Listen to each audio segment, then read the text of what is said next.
Broadcasting from the commodity capital of the world, Zurich, Switzerland, this is Insider's Guide to Energy.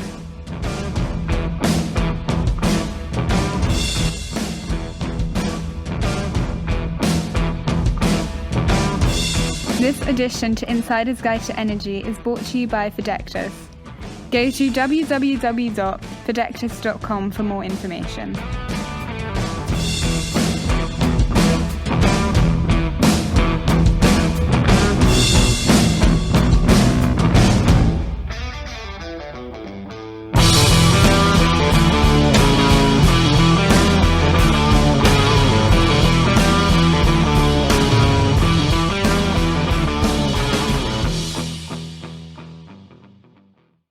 Welcome to Insider's Guide to Energy. I'm your host, Chris Sass, and with me today is Jemma Green.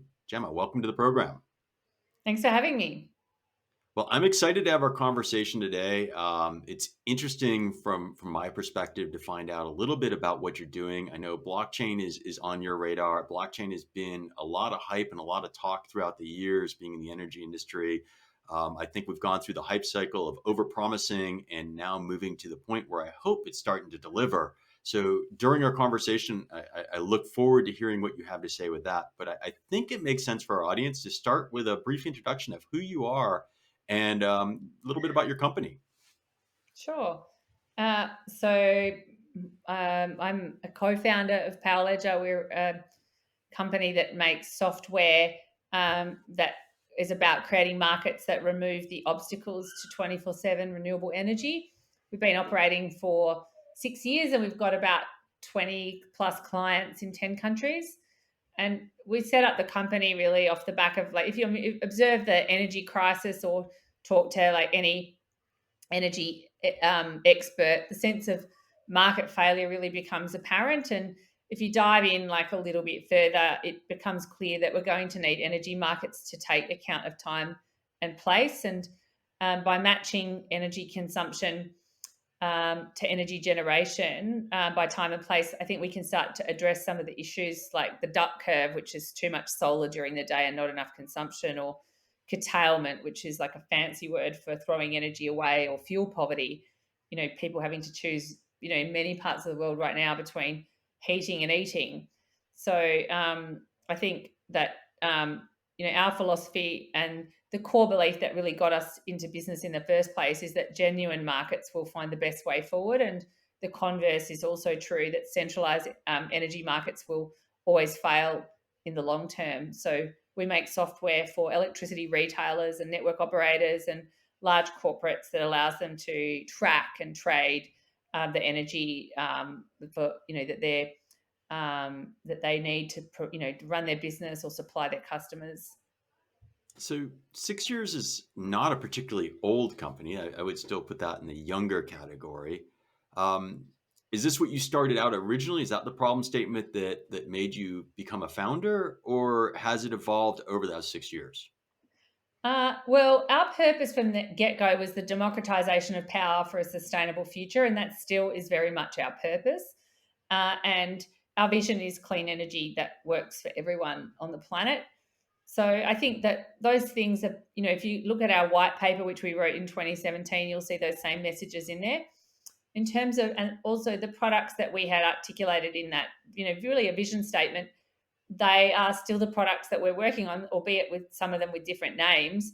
But I'd say that I didn't expect this, but that, the concepts, I would say, have really been enduring and are still guideposts to what we're working on. And then where are you today in terms of solution? So is it in widespread use, or where is your solution in the market today? Probably I'll give you a few examples. So we're working with the fourth largest electricity retailer in France on a solution called Choose Your Mix. So customers, commercial industrial customers, and also residential customers will be able to specify, I want solar from this farm or wind from that farm, and we'll actually measure the output of those assets within a kind of time period, like an interval, so that the buyers know they're actually getting energy from that source and it's not being oversold or double sold. We're working with the largest renewable energy certificate registry in the US, Emirates, And we've just gone live with that this month, where buyers and sellers of RECs are able to trade and settle RECs on our platform connected to the registry. So they can purchase renewable energy certificates to cover their commitments, like companies that have committed to be 100% renewable or 24/7 renewable can purchase certificates on our platform. And we'll be rolling that out in the ASEAN region as well on our near-term roadmap. We're also working with like a large developer of renewable energy projects in Thailand. They've got 700 megawatts in their portfolio. We've got like a peer-to-peer project in Bangkok with 9 commercial buildings. About 3.5 megawatt hours of power a day is traded on that. And we've just gone live with a 12 megawatt project in Chiang Mai in the north of Thailand, a demonstration site at the university there. In Austria, we're working with a retailer there developing what's called an energy community solution, which is off the back of a piece of a regulatory directive from the EU called the Clean Energy Package, which is really around close proximity trading and consumption, or generation and consumption of renewable energy. So we're developing a solution that they can offer their customers. So, a school or a community group can offer energy to its members or mums and dads, and they can trade energy and settle energy with each other.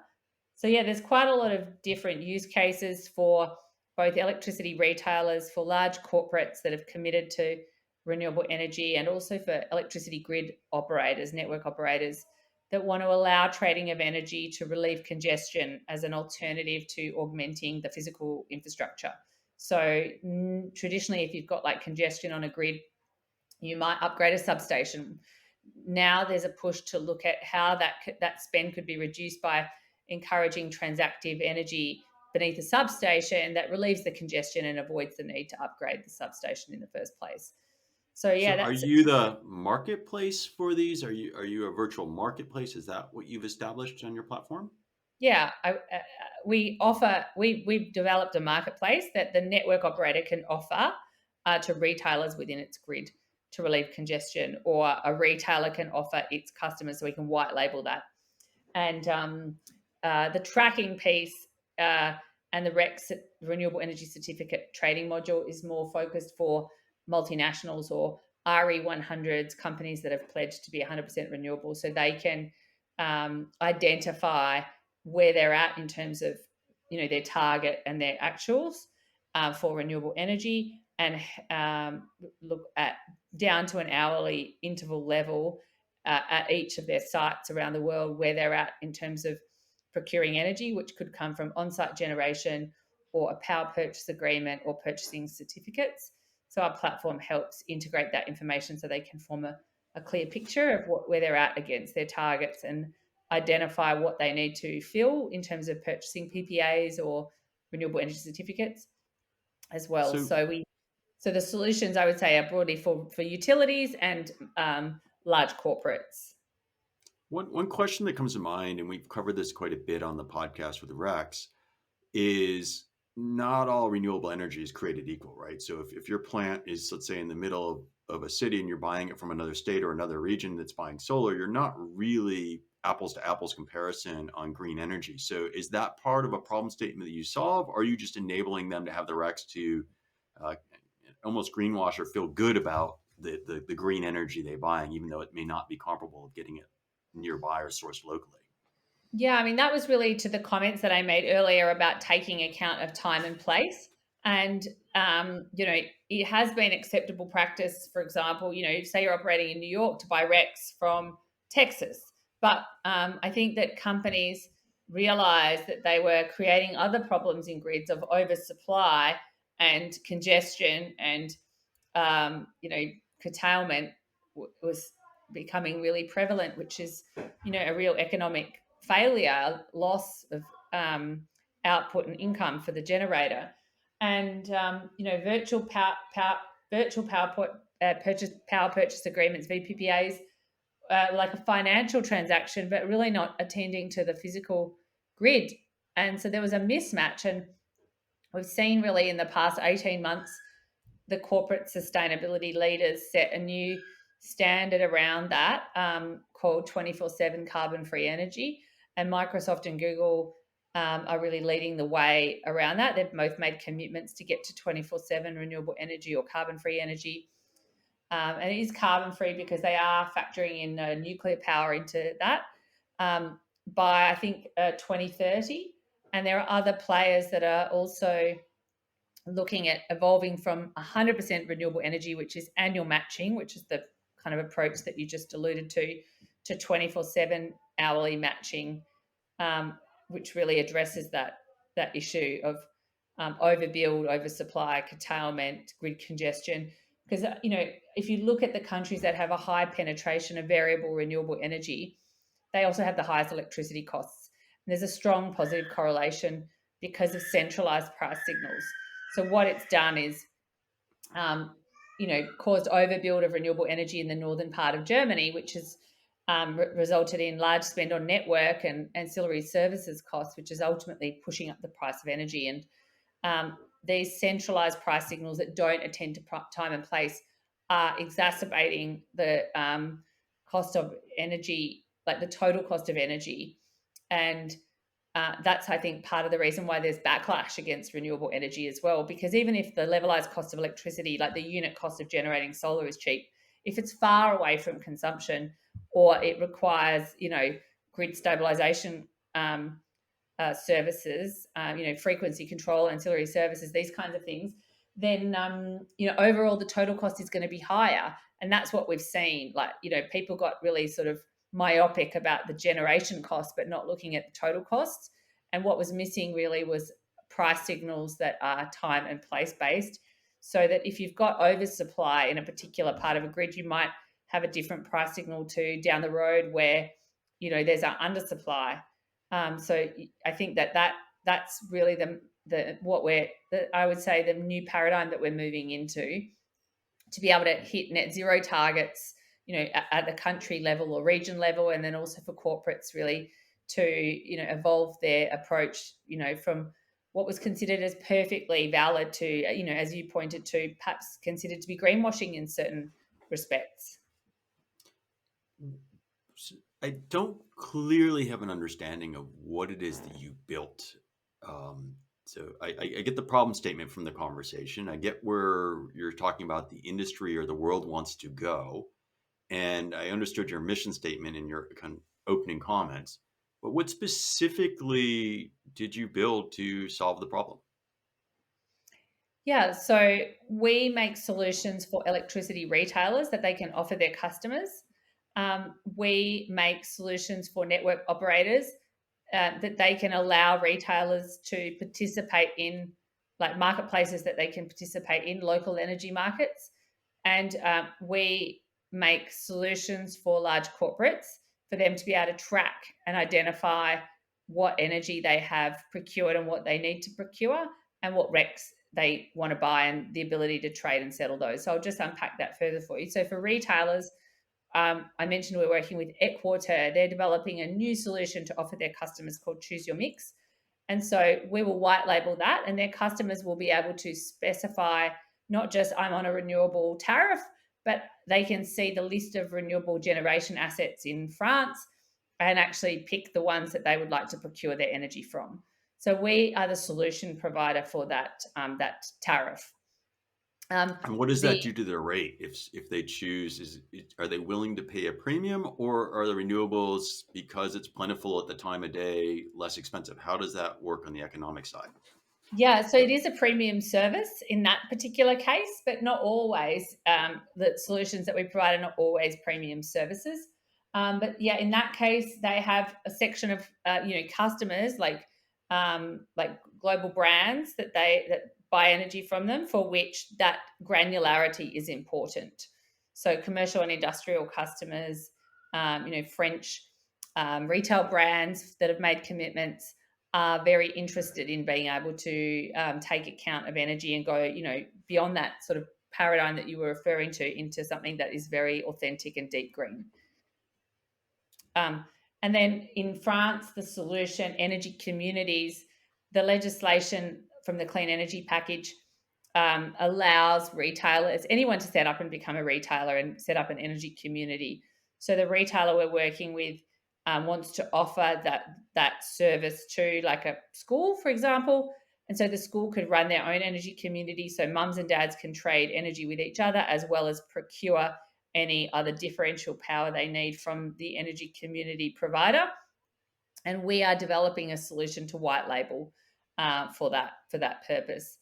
Is that a reality yet? Are folks actually individuals capable of, maybe behind the grid kind of generation and selling and buying their own power at an individual level today? Yeah, so we've already done extensive testing with that retailer, and we're about to launch the kind of market solution for that purpose. So yes, it's already been done successfully, and now we're looking at rollout and scale up. And scale up meaning like more customers. What percentage? Like I don't have a lot of friends that have capability. Maybe they have battery capacity because they're EV, or maybe they're doing some different things, have solar on the rooftop. I guess, do people have the inclination to do this, or do they have the inclination to sign up to software that would just manage all this and be kind of transparent to them? Yeah, so it's all retailer led. So the retailer offers their existing customers the ability to do this, and it's all seamlessly integrated into the retailer solution. Now, in terms of are there buyers and sellers? So you mentioned households that have solar or batteries. They're going to be sellers by and large. But then there are households that have neither solar nor batteries, and they will be buyers. And the value proposition for them is really, for the buyers, buying local renewable energy at perhaps a cheaper rate than they would grid-sourced energy. And for the sellers, they can utilize their battery for sources other than self-consumption and additionally monetize their investment in those assets, and also get to more renewable energy autonomy as a household and as a region. So I think that the value proposition for the retailer is getting new customers, maintaining retailer margin, and also retaining customers as well, having more sticky customers. And then in terms of the network offering, so I mentioned that example with a substation. We're doing a project in New South Wales with a network operator called Endeavour Energy, and they have a substation that would otherwise be upgraded and cost a lot of money to do so, but instead they're allowing retailers and their customers to trade with each other beneath the substation and consume that surplus renewable energy, and to stop the congestion at the substation level. And Endeavour Energy estimate as much as 15% of network spend can be alleviated through offering these non-network solutions. So that's a network distribution utility solution, but they allow electricity retailers, customers, to trade with each other as a part of what we call a local energy market. And we published a report with Guidehouse about this. We just launched it a few weeks ago at Distributech in Texas. And this will be the first deployment looking at this, really about how do you scale renewables by providing local time and place price signals and reduce the need to augment the network and drive up overall electricity costs. So it's a network-led solution that also involves retailers. Wish I would have seen that as at Distributech for Insider's Guide as well. Yeah, absolutely. We did episode from there. I'll send it to you. But interesting model. So is that a Band-Aid solution to get us there, because of the demand is going to be, if you look at fleets going on, EV fleets and things of that nature, and the demand at the substation is probably going to be fairly high. Is this kind of helping them bridge the gap until they can increase capacity? Or do you think this is a longer term important play? Well, in some cases, it will defer the augmentation of the network. I wouldn't necessarily call that a Band-Aid solution. I think network deferrals, a very legitimate way of better managing your infrastructure. In some ways, it can avoid it altogether. And as you say, there'll be more batteries that come online, and those batteries can be better utilized, because if you just use your battery for self-consumption that will, have a certain payback period. But if you can provide additional use cases that can move your payback from, say, 11 years down to 6 years, that's a compelling proposition to increase the size of your battery. And the more batteries that are existing in the grid, the more likely it is that is a more enduring non-network solution as opposed to a temporary one. And is this a unique substation situation where there's power generation or an industrial area or something that has wind or solar in this particular area, or is this going to be common across the entire footprint of this particular energy company? It's very common, I would say. They're expecting around 45% rooftop solar PV penetration, and that is very commonplace. And if you look at like particularly in the older grid, like older suburbs, you've got a lot more of this kind of issue going on with congestion, legacy. Those substations are not necessarily designed with this sort of hybrid distributed situation in mind.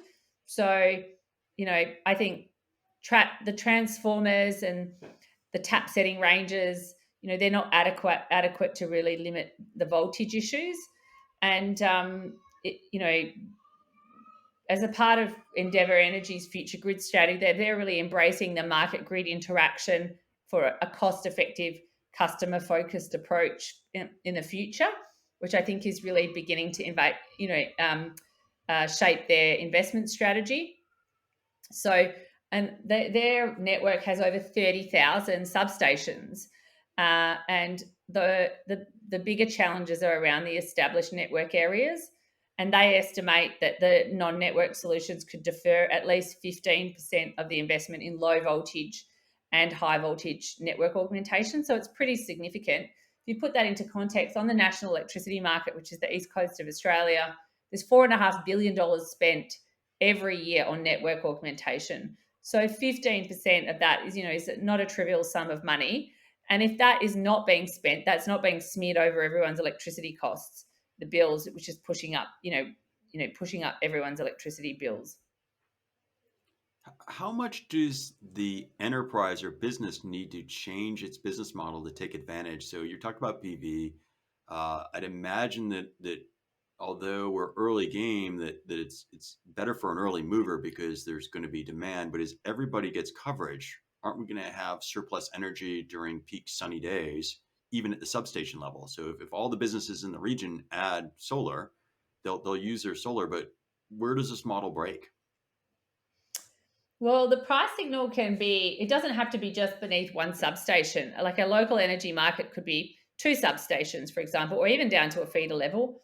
And so you could be allowing surplus solar to be drip fed out in a way that the grid can handle that at the substation level, and then utilised, further upstream in the superior grid, but done in a way that is, able to manage voltage, reactive power, congestion, things like that. And then you can have 2 substations and the local energy market operate beneath those 2 substations.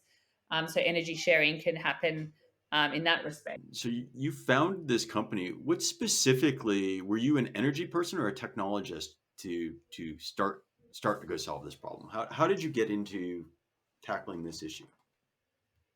I was an investment banker. I worked in London for 11 years. I spent the first half of my career in mainstream finance. The second half, I voluntarily got involved in a recycling project at work and introduced recycling facilities to JP Morgan's London offices. And the project was we rolled out recycling bins, but then some people were throwing their recycling into their trash can at their desk. So I thought the project needed a part 2. And if we got rid of the bins and put both a trash can and a recycling bin at the end of the aisle of desks, then you'd increase the recycling rate, which would save another, I think, £500,000 a year on top of the initial recycling program. And we rolled this out with the support of the chief operating officer, and I became the most hated person in the office, and people started a Facebook page called Bring the Bins Back, and I was blamed for rats in the office. And I thought, oh, this is way more interesting than my day job. At the time, I was working in exotic and hybrid equity derivatives. And JP Morgan at the time was setting up like an environmental and social risk management unit, and I really wanted to work there.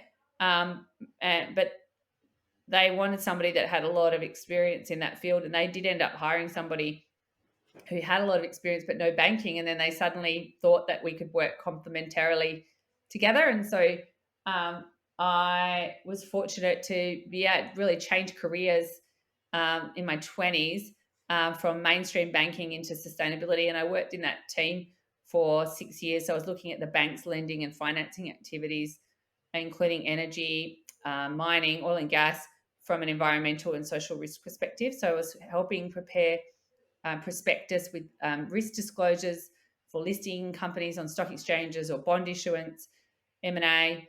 And I went on and studied and did some postgraduate diplomas in sustainability and cross-sector partnership, and then a master's by research looking at credit ratings.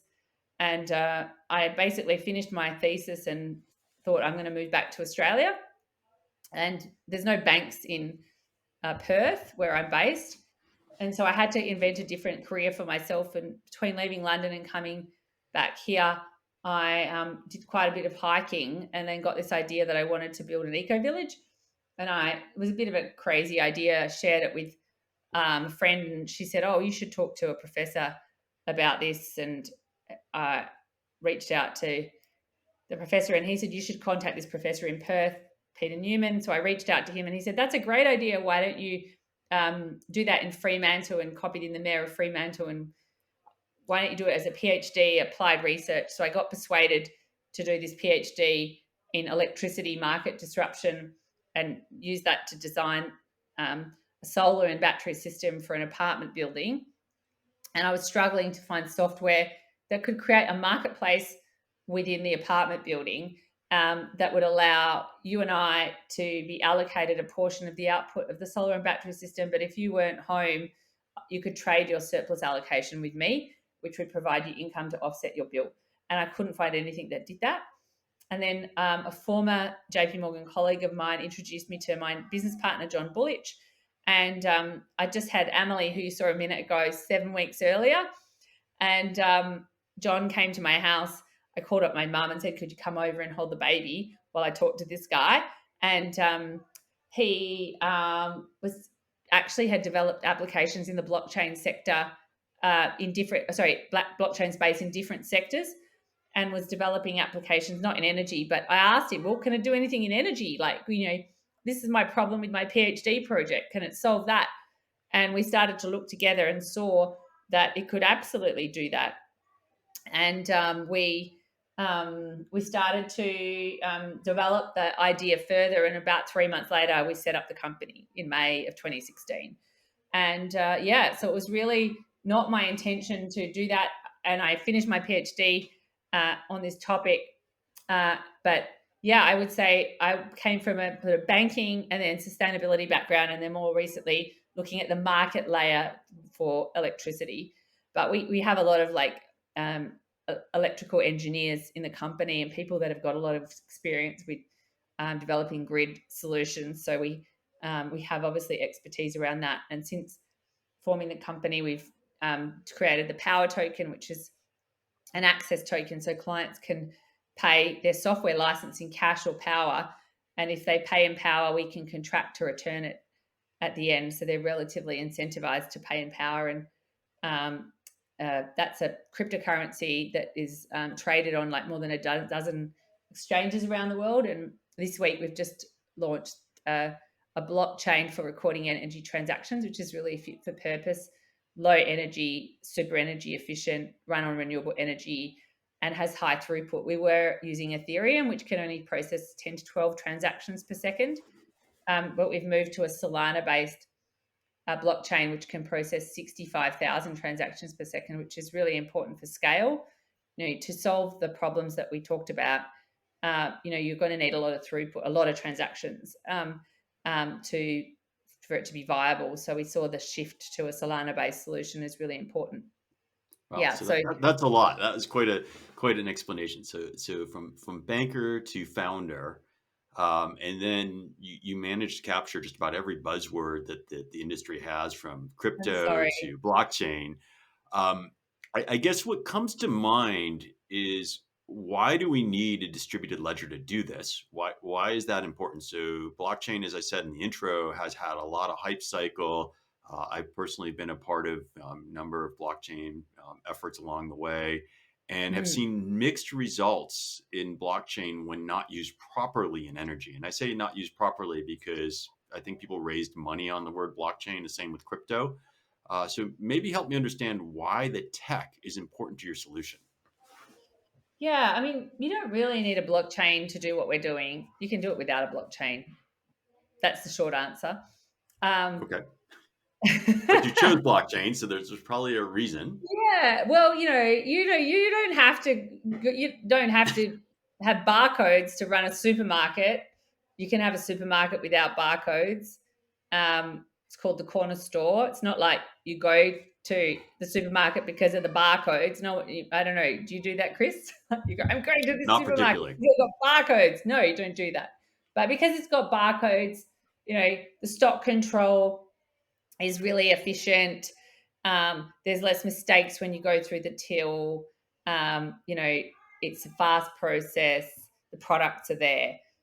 So it sits in the background and it just makes things work efficiently. Okay, so And you're saying, what I'm hearing you say is the tech isn't the value proposition. The value proposition is the markets that you're creating. Is that what you're trying to tell me? yes, Okay, sorry. I yeah, don't mean to put words in your mouth, but I no, just, I think that is it. I mean, what the blockchain does provide, I think, when you're creating new markets and you want people to participate in new things and there's value being exchanged, you want people to trust the system as well. And so there's having it recorded on a blockchain, having a record that is immutable, I think builds trust and encourages participation. So I think there's that other layer to it. And I would say that it um, it it has other functions that are not really fully utilized yet. For example, using digital currency as a settlement tool. So that as new technologies experimented, you don't necessarily use all the bells and whistles from the get-go. So the record keeping layer and having it operate these new markets efficiently is perhaps the initial use case. But more considered use cases could include trade and settlement as one and the same entry, or tokenization of certificates to avoid duplication or double counting of certificates, or selling a certificate that's been retired, or cross-party trade, reducing counterparty settlement risk. So if you and I are trading certificates and we're in different countries, someone's got to send the money before the certificate gets issued. So you've got the risk of not getting, you pay, but you don't get the product. Whereas if you do that all on a blockchain, you don't have that, because the physical and financial settlement are one and the same entry. They can't be separated from each other. So I think that there are benefits from a functional perspective that the blockchain can provide as well, which are some of which are being used and others are still in experimentation phase. and then talk about the cryptocurrency. That's interesting that you needed to or decided to start a currency specific, and that you're encouraging folks to pay with energy. So maybe a little bit of the thinking behind that would be useful. Yeah, so the power token, as I said, is a software license access token, so you can pay in cash or power. Um, and sometimes we've had clients that have paid initially with cash, but then figuring out how they can pay in power. And we've actually got our Thai client now is going to be a node on our blockchain and are going to basically stake some of the power tokens that they own on the blockchain, maintain a node of the blockchain and receive a reward.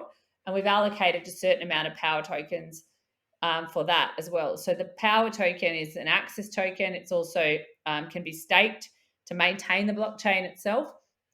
And we really did that because, to realize ultimately to realize all the benefits of the blockchain, you want to start looking at different ways it can be utilized. So we're basically experimenting with these different use cases and increasing acceptance and adoption around the technology to get to really realizing its full potential, I would say.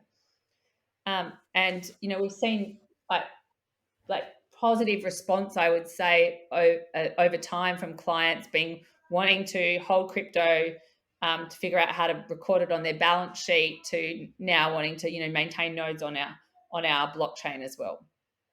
That's very interesting.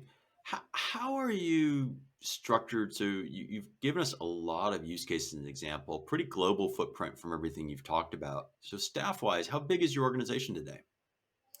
We have about 50 staff. Most of them are in Perth, but we do have like a reasonable footprint in the US, in Europe, the UK, India. So, COVID, I'd say, was a catalyst for things for many businesses that were ripe for change. And in Australia, we couldn't travel. We were really locked down for a long time. And so providing in-market support couldn't be by us traveling. We needed to hire people locally. So that had us rethink the business. And I would say that, notwithstanding that, the maturation of the markets and, needed more local support, local time zones and whatnot. But in terms of our operating model, I'd say we would be doing more of that, even though we're not in that kind of lockdown phase. I think that is going to be we'll give greater emphasis to, how do we have a distributed operating model for the business over time. And how does one go about becoming a customer? So you talked about energy companies, you gave the substation example. Is it your team approaching them, or is it someone listening to a podcast like this saying, hey, that's an interesting use case, and saving 15-17% at the substation level and deferring some costs would be helpful to us? How do they engage, or is the market already well established and people say, well, we know this market exists and we just go to this market? I mean, what's the process?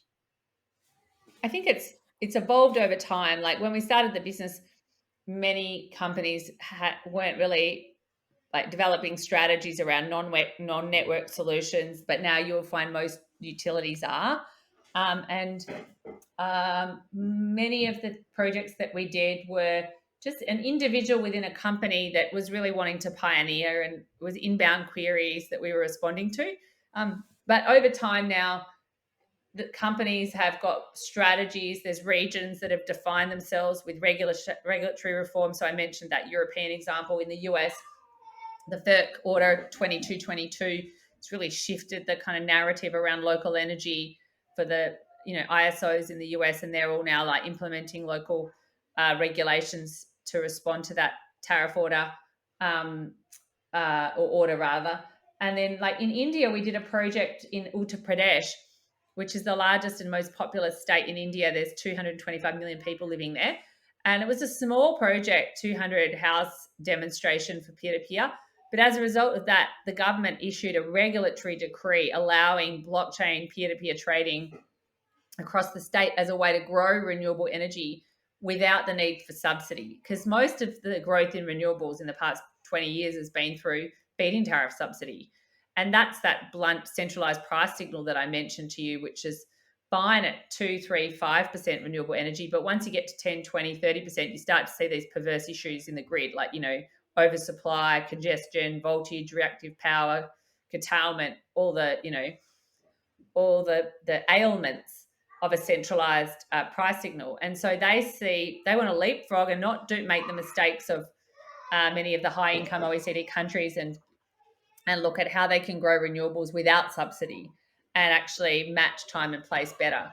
And neighbouring state Karnataka is looking at a similar approach. So, sometimes it's more long-range regulatory reform, which you can anticipate, like the European example, and other times it's doing the demonstration project actually catalyzes people's thinking.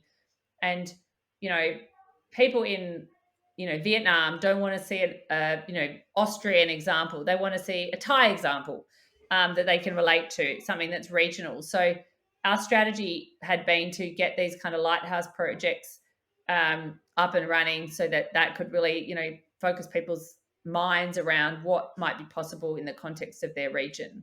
And then I would say now it's much more targeted. Like we have an informed view of where there's the biggest opportunities for scale, and we're really sort of focusing and our resources on those areas more proactively.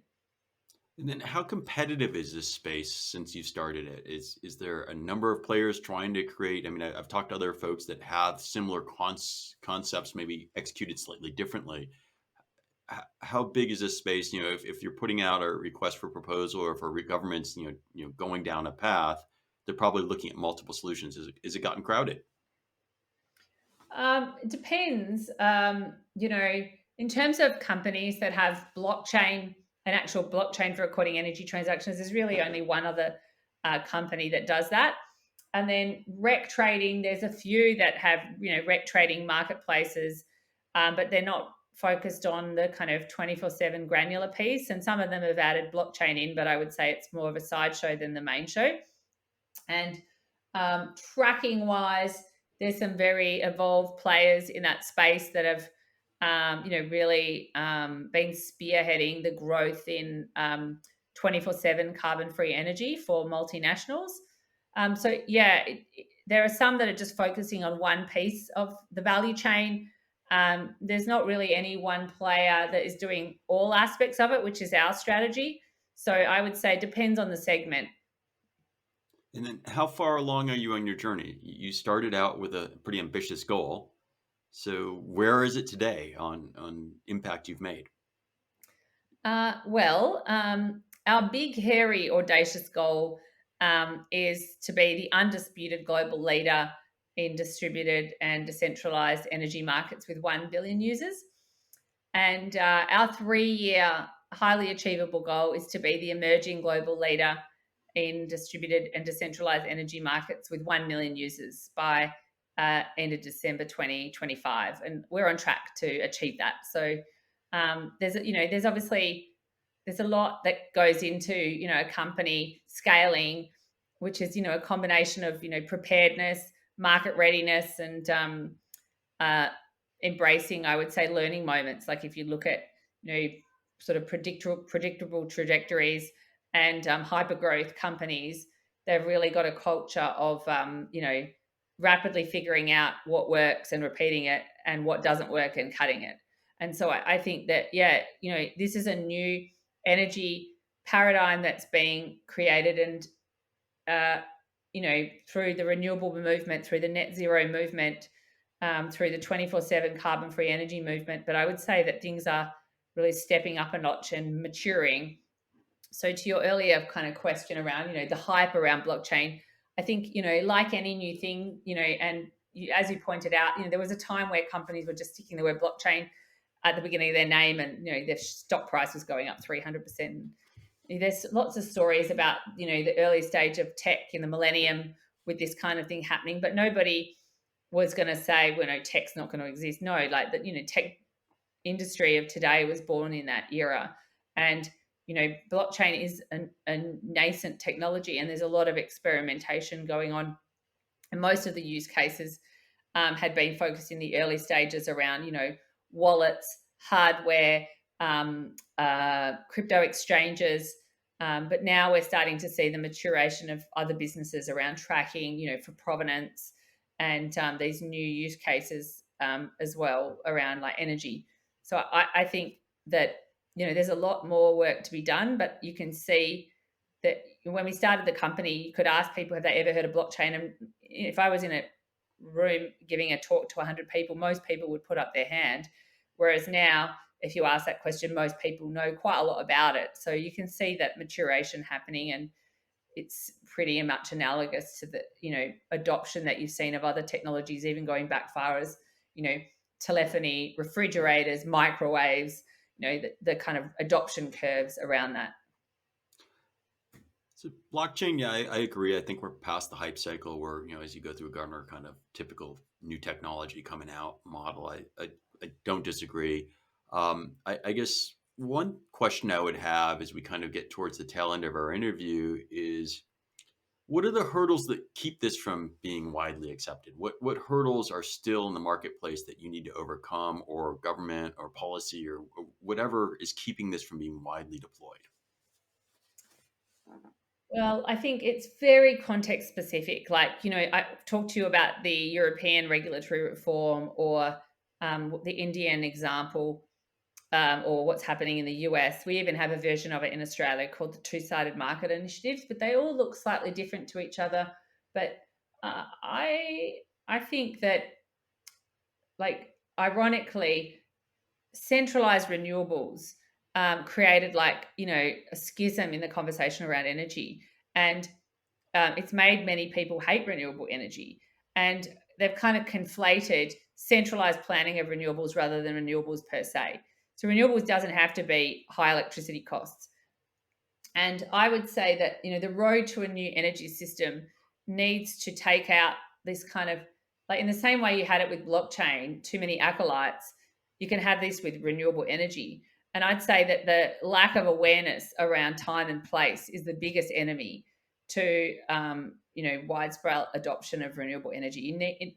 Energy is not like cocoa beans. You can't just store it. And you've got to understand the grid, the physical grid dynamics, to actually create an energy system that works for everyone.